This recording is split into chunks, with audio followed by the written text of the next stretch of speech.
Hello दोस्तों, कैसे आप सभी। उम्मीद करता हूँ अच्छे होंगे। Welcome to part 3 of C artificial mentorship. इसमें क्या डिस्कस करने वाले हैं। इसमें हम सबसे इंपॉर्टेंट बात डिस्कस करने वाले हैं। How to write a CV and a cover letter. Cover letter और सीवी में पहले बात डिफरेंस क्या होता है।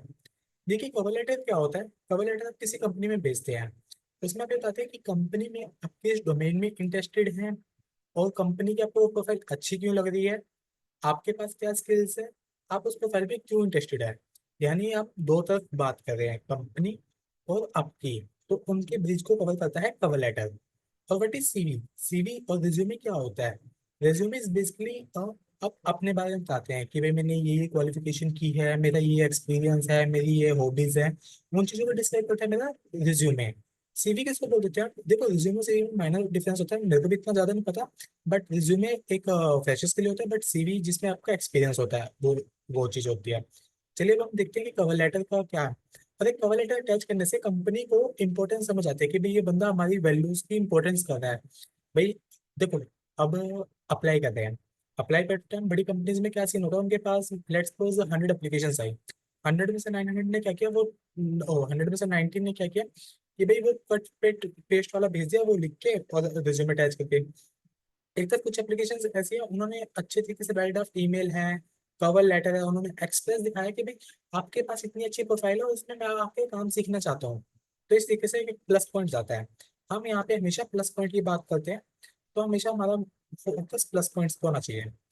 अब एक सबसे इम्पोर्टेंट बात क्या आती है कि भाई हमेशा जब भी हम अपना सीवी बनाए या कवर लेटर बनाए, उसका नाम थोड़ा अच्छे तरीके से रखना। अगर आप यहाँ देख सकते हैं, नेम, आपका नेम क्या है, कवर लेटर। इन चीज के ऊपर जितना फोकस करेंगे उतना अच्छा रहेगा। कई लोग बहुत अजीब नाम लिख देते हैं, 1122 1010 20 डॉट डॉट डॉट। मतलब उल्ट जो आप फाइल सेव करते हैं उसको ऑटोमेटिक नेम आ जाता है कई बार। तो उसको प्लीज देखना, और नाम जितना से क्या अच्छा है। अब कवर लेटर में सबसे पहले आपका नाम, आपकी सिटी से है, उस सिटी का पिन कोड और स्टेट, पूरा एड्रेस लिखने की कोई जरूरत नहीं है। जब आप सिलेक्ट हो जाएंगे, कंपनी आपका ऑटोमेटिक परमानेंट एड्रेस मंगवा लेगी। ईमेल एड्रेस हो गया आपका, जो आप ईमेल यूज करते हैं। आपका फोन नंबर हो गया। फिर रिक्रूटमेंट मैनेजर हो गया, कंपनी का नाम हो गया। अब सीए एडिशिप आपको पता है इंडिया में होती है। मेन प्रॉब्लम आते हैं टॉप 6 में। टॉप 6 में जैसे आपका ईवाई हो गया, पीडब्ल्यूसी हो गया, बीडीओ हो गया। वो इंडिया में भी है, बाहर भी है। तो यहाँ पे आप यूज करना स्पेसिफिकली पीडब्ल्यूसी India, EY India, Deloitte India, KPMG India. कोई भी एक नाम लिख लो, कंपनी के बना के स्पेसिफिक वो अपने पास रख लो।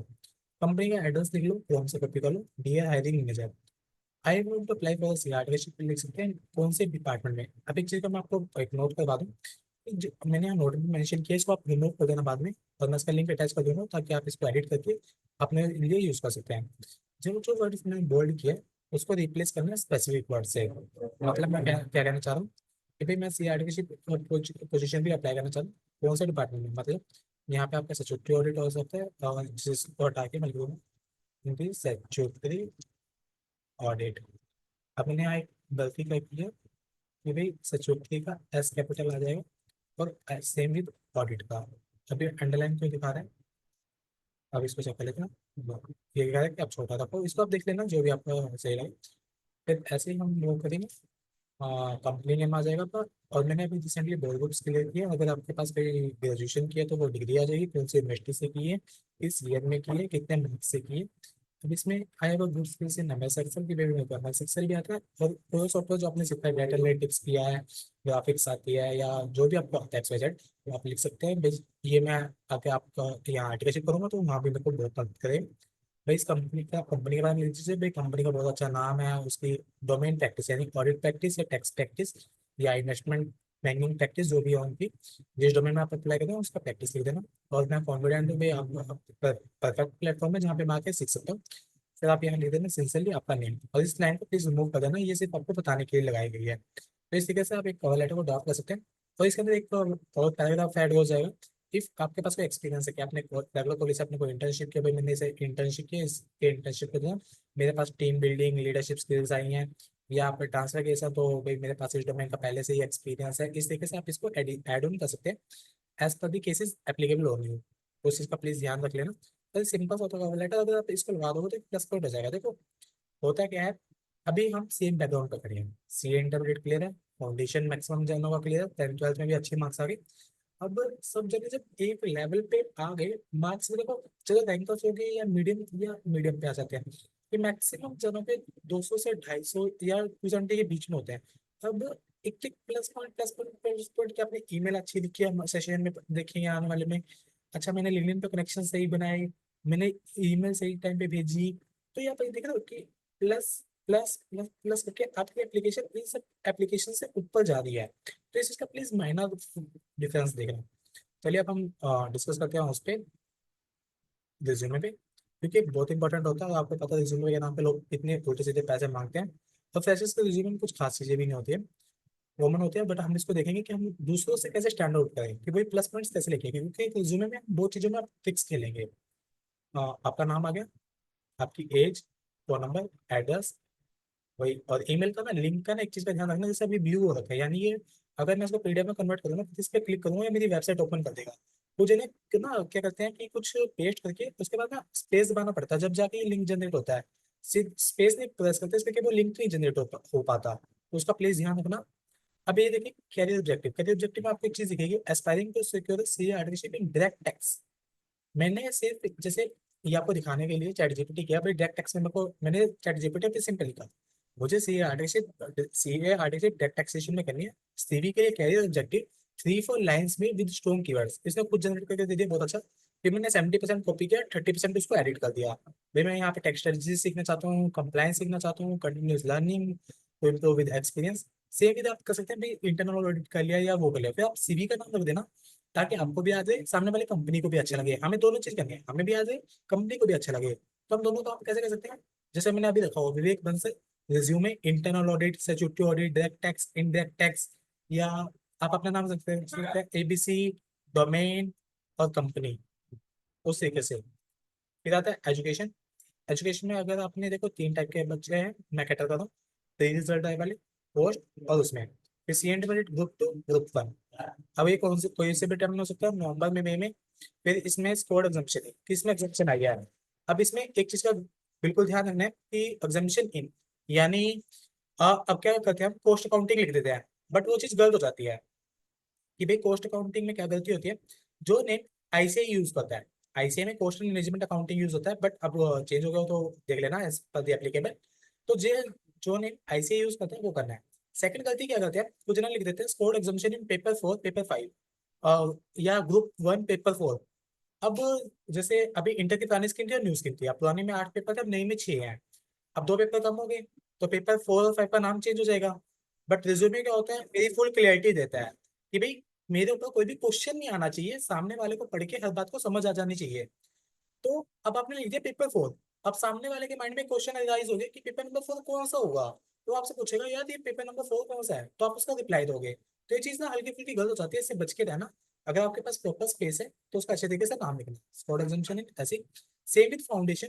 फाउंडेशन में हम दो चीजें कर सकते हैं। पहला, अगर आपकी एग्जामिशन आई हुई है, आप एग्जामिशन मेंशन कर दो, या आप ये भी लिख सकते हैं भाई score cleared in first attempt, तो उस चीज को आप फोकस कर सकते हैं। ऐसे 10th 12th अगर आप लिख सकते हैं भाई 12th में मैं फर्स्ट पोजीशन मेरा स्कूल में आया है या डिस्ट्रिक्ट में आया, as per the case applicable है। अब वर्क एक्सपीरियंस क्यों लिखा है मैंने यहाँ, वर्क एक्सपीरियंस दो चीजों के लिए है। अगर कोई ट्रांसफर केस वाला स्टूडेंट है तो वो यहाँ पे ऐसे लिख सकता है, अपनी फर्म का नाम लिख दिया, लेट्स सपोज एबीसी। फिर अगर आपने किसी डोमेन में किया है तो वो डोमेन आ जाएगी, लेट्स सपोज स्टैट्यूटरी ऑडिट। फिर आपकी फर्म कहाँ पे है, उस फर्म की सिटी आ जाएगी, दिल्ली है, या लोकल सिटी में क्या, या कौन सी स्टेट, स्टेट में पता था, स्टेट से रहती है, स्टेट या यूटी। अच्छा, फिर राइट हैंड में आपका आ जाएगा कि आप कौन सा टाइम पीरियड से, लेट्स सपोज फरवरी 2020 से 22 से प्रेजेंट कर दो, तो प्रेजेंट डाल दो कि भाई मेरी अभी भी चली रही है, उससे पता चल जाएगा। फिर नीचे आपका एक्सपीरियंस आ जाएगा।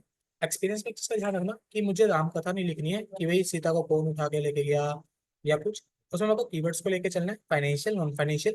कि भाई लेट्स सपोज अगर आप मिड साइज से रहे हैं, आपने आईटीआर फाइल किया, तो आप लिख देना मैंने आईटीआर फाइल की है, सेक्शंस की है, अगर सेक्शंस होते हैं, और इतने टर्नओवर के क्लाइंट्स थे भाई, 10,000 करोड़ है, या 100 करोड़ है, 50 करोड़ है, जितने भी एज पर केस लिख देना, ताकि सामने वाले को समझ आ जाए भाई इसने कितने किस टाइप के क्लाइंट हैंडल किया, और हमारे आगे ये कहते हैं इसको ऑलरेडी काम आता है या फिर सिखाना पड़ेगा। बताने में कुछ नहीं जाता, कोई शर्म नहीं करनी। अचीवमेंट्स, अचीवमेंट्स किस लिए होते हैं, हाँ जैसे क्या होता है कि कुछ नहीं क्या करते हैं, जैसे अगर आपके रिज्यूमे में फुल स्पेस है कि भाई मैं रेगुलर कॉलेज से भी हूँ, अभी आर्टिकलशिप करनी, तो यहाँ पे एजुकेशन में सिर्फ 4 कॉलम बना देना, रिमार्क्स को नीचे ले जाना। अचीवमेंट्स में भी मेरी इंटरमीडिएट में यहाँ एग्जामिशन आई है, फाउंडेशन में यहाँ ही है, किसी में मेरे 60+ से ऊपर 80+ से ऊपर है, उसको लिख देना।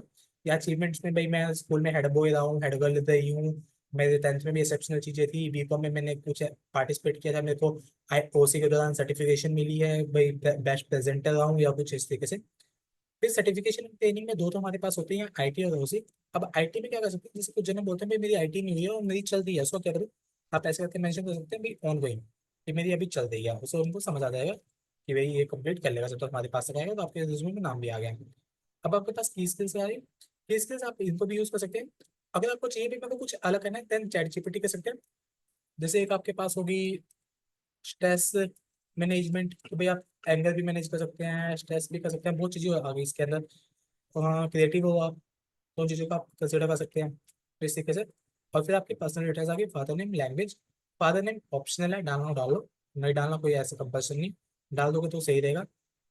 हॉबीज में आप लिख सकते हैं भाई अपेंडमेंट, ये नहीं लिखना reading books, oh sorry, to keep updated watching news channel, सीधा वॉचिंग न्यूज या reading news, reading books, mentoring students, कुछ भी लिख सकते हैं। एक चीज़ का विशेष ध्यान रखना, गलतियां मैं बता देता हूँ। पहली गलती ये होती है कि भाई आप अपना लिंक्डइन वाला यूआरएल को सही नहीं लिखते हैं। सेकंड मिस्टेक ये होती है कि भाई रिज्यूमे को बिल्कुल खर्च मार देते हैं। थर्ड, कैरियर ऑब्जेक्टिव मेरा ऑप्शनल है, कि अगर आप फ्रेशर्स है उसमें आप डाल दीजिएगा, अच्छा रहेगा। अगर आपके रिज्यूमे में स्पेस नहीं है भाई, इंटर्नशिप्स बहुत की हुई है, इंटर्नशिप्स वही दिखाना जो आपके लिए रेलिवेंट है, इरेलीवेंट मत दिखाना कि मैंने सेल्स या आपके रिज्यूमे में पहले स्पेस है, ऊपर से आपने सारी इरेलीवेंट चीजें करी हुई है। आप सिर्फ क्रक्स डाल देना, मैंने क्या क्या क्रक्स किए हैं। अच्छा, रिज्यूमे मेरा एक पेज ऊपर का नहीं जाना चाहिए। अगर वर्ड में 2 पेज बन रहे हैं, दूसरा पेज ब्लैंक का आपका, आप पीडीएफ कन्वर्ट करेंगे तो आई लव पीडीएफ में जाके रिमूव कर देना उस पेज को, और अपना रिज्यूमे देखो बिल्कुल शॉर्ट सीधा। जब आपका पूरा रिज्यूमे बन जाए, एक बार क्या करना, अब एक चीज देखो, ये देखो ये छोटा वर्ड आ रहा है, ये बड़ा आ रहा है, ऐसा क्यों हो रहा है? तो इसको देख लेना। अब ये देखो, अब एक चीज देखो, मैं यहाँ क्लिक कर रहा हूँ, यहाँ पे क्या रहा है, कैलगरी लिखा हुआ रहा है, बट मैं इस पे क्लिक कर रहा हूँ तो इस पे एरिया लिखा रहा है, यानी मेरा इसका, इसकी ना पूरी प्रूफिंग कर लेना एक बार, कि भाई जब आपका पूरा रिज्यूमे बन जाए तो आप एक बार चेक कर लेना कि भाई कुछ जगह, जैसे अभी मैंने ये देख लिया कि भाई यहाँ ये दिक्कत आ रही थी, तो इसको एक बार चेक कर लेना कि भाई मेरे को सारी फॉर्मेटिंग मेरी बराबर होनी चाहिए, क्योंकि फिर वो ऑकवर्ड लगती है यार। अच्छा, सब पे नंबर साइज का भी देख लेना आप अपने इसका। इसका थोड़ा आपका जो मेरा टाइटल है वो थोड़ा बिग बिग में हो सकता है, बाकी सब पे आप एक को चला के रखना। और इन सब चीज़ों का ध्यान रखना भाई, कभी ये बोल्ड है ये अनबोल्ड है, फॉर्मेटिंग मेरी प्रॉपर होनी चाहिए। फॉर्मेटिंग में कोई भी इशू नहीं होना चाहिए, वरना फिर आपकी लाइफ में इशू आ जाएगा। मुझे अपनी लाइफ में कभी कोई इशू नहीं लेके आना। तो इस तरीके से इन चीज़ों को आप बचा के रखेंगे तो आपके पास प्लस पॉइंट रहेगा।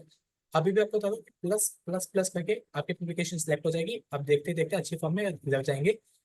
ओके गाइस, अच्छे से करना। All the best, thank you. मैं इसका लिंक अटैच कर दूंगा, आप वहाँ से इसको ले सकते हैं यूज़ करने के लिए। Thank you for